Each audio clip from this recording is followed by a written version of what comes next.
Hello, नमस्ते, प्रणाम। आप सब कैसे हैं? मैं आशा करती हूँ कि आप लोग अच्छे होंगे। मैं इसी वक्त उर्मिला देवी अपने यूट्यूब चैनल में आप सभी का स्वागत करती हूँ और करती रहूँगी। फिर से मैं दूसरे गाने गीत गाने जा रही हूँ। पसंद आए तो लाइक सब्सक्राइब शेयर जरूर कीजिएगा और कमेंट में जरूर बताइए मेरा गीत आप लोग कैसा लगा प्लीज़।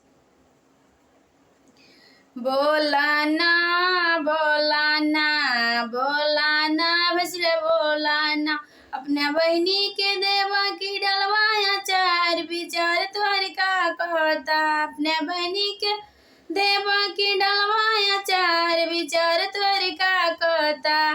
बोलाना बोलाना बोलाना बोलाना अपना दीदिया के देवा की डलवाया चार विचार तोहर का कहता।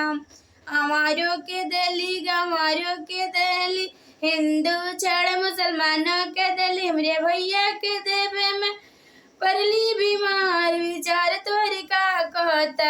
हमरे भैया के देवे में परली बीमार विचार तोहर का कहता। बोलाना बोलाना वरतिया सल अपने बहनी के देवा की डलवाया चार विचार तोहर का कहता।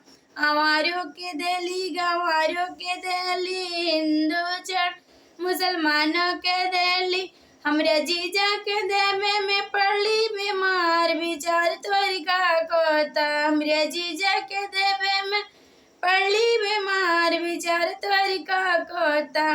बोलाना बोलाना बोलाना बसरे बोलाना अपने वाइफ के देवा की डलवाया चार विचार तोहर का कहता। अपने वाइफ के देवा की डलवाया चार विचार तोहर का कहता। हमारो के दिली गंवारो के दिली हिंदू छोड़ मुसलमानों के दे हमरे भैया के देवे में पड़ली बीमार विचार तोहर का कहता। बोलाना बोलाना अपना दीदिया के देवा की डलवाया चार विचार तोहर का कहता।